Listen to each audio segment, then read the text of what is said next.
Following a fateful night and a brief taste of death that was nothing more than a temporary affair, our hero, Dr. Jonathan Reed, wakes in a pit of corpses, with newfound powers and a new life to begin as an immortal.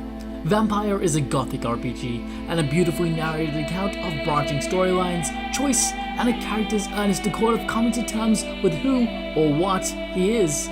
Its deep illustration of both storytelling and character development were enough to make me look past the bland combat system and awkward user interface, and I'm glad I did.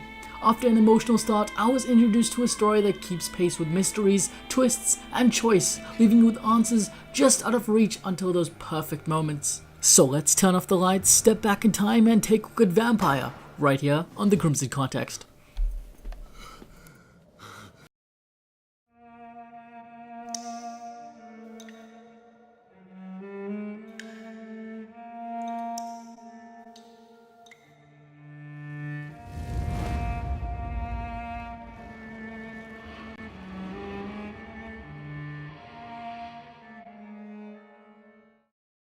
So it's the 1900s, and a viral epidemic, the Spanish flu, has been sweeping the nation.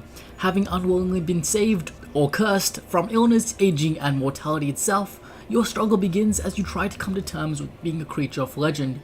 Who better to investigate this mysterious illness other than the famous Dr. Reed himself? Personal issues will have to wait, however, as London is literally on the brink of collapse. The flu has ravaged the city, separating districts and causing chaos. The story in Vampyr takes you behind the scenes, into the shadows of a fantasy world filled with werewolves, vampires, and conspiracies. As a murder mystery, it's up to you to unravel the secrets of the plague sweeping the nation. The clues you find each piece together a puzzle that's slowly unraveling. The story is painted in the light of great detective mysteries to give you a taste of the answers you desperately seek, but just enough to always leave you guessing. Done. He'll live. And now what? We fight. Killing is a hell of a lot easier than healing. Vampyr story is supported by a character cast that is nothing short of fantastic. Each of the main characters have a turn in the spotlight, and they all build up steadily through quests and conversation alike. They all have a part to play in shaping the story, some small, some significant, but all changing London for better or for worse. This is where Vampyr truly shines. Spending time with these characters will show you how they all struggle in dealing with the epidemic. The game has a knack for playing on your emotions. It forces you into these tense situations with no clear right answer. You will find yourself making decisions that question your morality as a doctor and your sense of justice as a newly formed vampire. The impact of this process often had me staring at my screen, contemplating just what my own values of good and evil were. Adding to the immersion is the brilliant performance by Anthony Howell, who voices Dr. Reed. You're constantly presented with his narrative, a detailed and descriptive insight into your character's mentality as he wrestles with the choices he's made and his existence itself. Yes, I know. I've forgotten what I wanted. I don't know.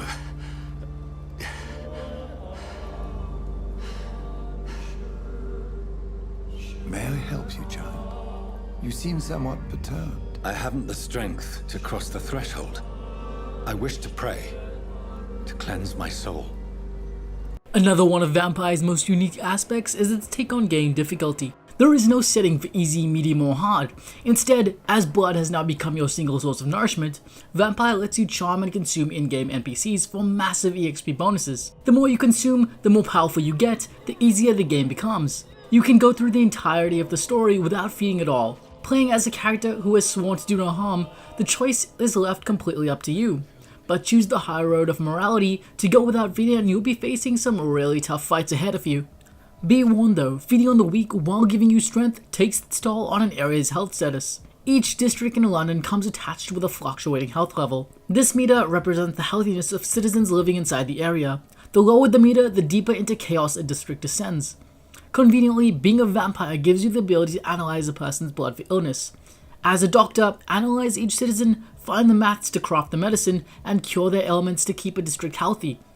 It's a simple system that requires time to collect materials and interact with the community, but it's very accomplishable. Diseases often escalate if unchecked, however, so it's best not to ignore your community till the last moments. Getting that sanitized state not only fits with your character, but also removes a ton of enemies from the area. Feeding on citizens, however, will drop the health status down a couple notches, so choose your victims wisely. The deeper your district falls into chaos, the more frequent and dangerous its enemies become. Vampyr's easy to grasp yet simple combat system is perhaps the game's only downside.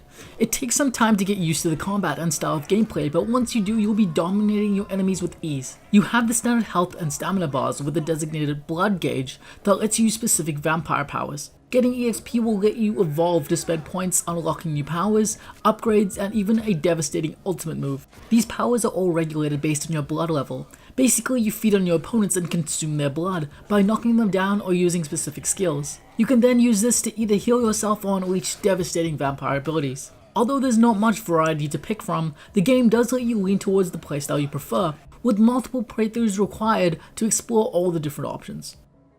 Crafting and enhancing weapons is also extremely simplistic and usually accomplished with a few clicks of a button. The crafting options are also very limited and basic, but they do give you a choice on how you want to upgrade your weapons to help you get the most out of them.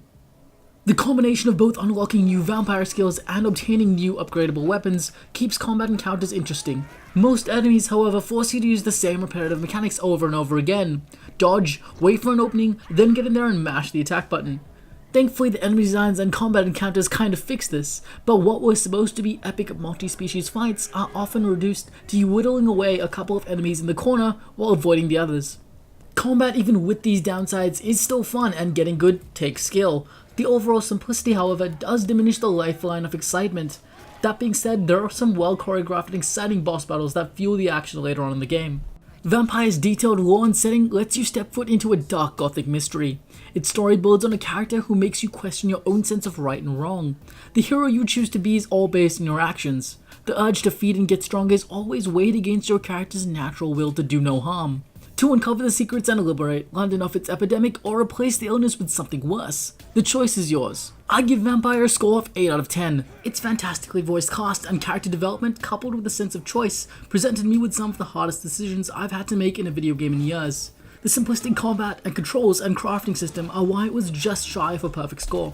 These are by no means a reason not to pick this up. I would highly recommend Vampyr if you're a fan of story-based RPGs or murder mysteries. The game starts off a little slow, but picks up a few hours in once you get to know the characters. The multitude of options really makes me want to go back in for a second playthrough just to see what happens in some of the darker choices. My 21 hours in Vampyr were an enjoyable experience of philosophy and mortality, and in my opinion well worth its place in my collection. What a waste of life. I only managed to be hated by all the people I loved.